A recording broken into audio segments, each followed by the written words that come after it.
안녕하십니까. 행복한 삶을 꿈꾸는 아빠 유튜브 인사드립니다. 오늘은 내 집 마련에 대한 말씀을 한번 드려볼까 합니다. 내 집 마련 정말 어려운 걸까요?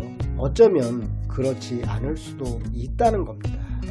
결혼을 할 때 부모님이 경제적으로 여유가 있으면 아파트를 사서 신혼생활을 하게 될 겁니다. 하지만 대부분 많은 젊은이들이 전세 또는 월세를 통해서 신혼생활을 시작을 하게 됩니다. 자, 그렇다면 맞벌이를 해서 열심히 돈을 모은다고 해서 과연 내 집 마련 쉬울까요? 그렇지 않다는 겁니다.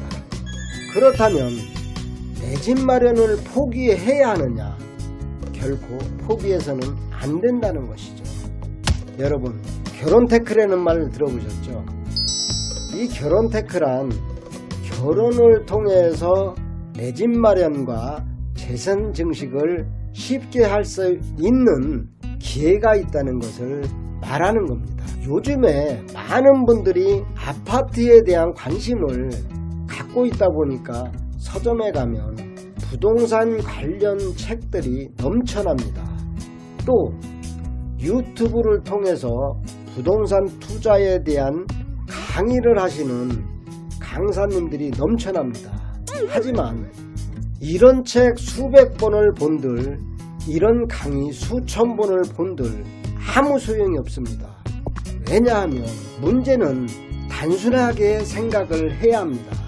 우선 청약통장을 만들고 청약통장을 통해서 분양을 받아야 한다는 것이죠. 혹자는 돈이 없는데 어떻게 분양을 받느냐, 이런 말을 할 수 있습니다. 하지만 분양은 돈으로 받는 것이 아니라 자격으로 받는 겁니다. 정부의 주택 정책을 잘 활용하면 작은 자금으로 내 집 마련을 할 수 있는 유일한 방법이 주택 청약입니다. 하지만 이 또한 확실한 소득이 뒤따라줘야 하며 주위 사람들에게 인정을 받는 것이 중요합니다. 앞서 말했듯이 분양은 돈으로 받는 것이 아니라 자격으로 받는 겁니다. 계약금 정도만 해결할 수 있다면 분양하는 아파트가 완성된 것을 분양하지 않듯 분양받는 사람도 돈을 다 가지고 분양을 받는 것이 아니고 대출을 통해서 미리 사고 돈을 벌어서 대출금을 갚는 그러한 구조입니다. 여러분, 대출을 두려워하지 마세요.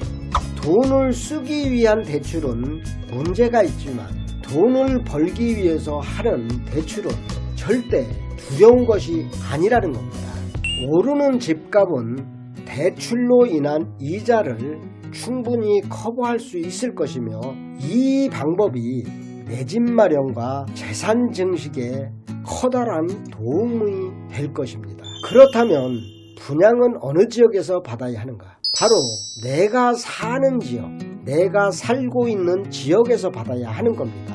그러기 위해서는 투자 가치가 있는 투자 선호 지역에서 살아야 하며 그 이유는 지역 우선에 따른 혜택을 받았을 때 분양에 대한 당첨이 유리하기 때문인 겁니다. 내 집 마련을 하는 것 그리 어려운 것 아닙니다. 도전하는 사람과 도전하지 않는 사람, 그 차이일 뿐입니다.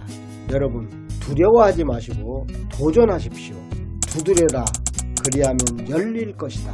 분명 두드리면 열릴 것입니다. 고맙습니다.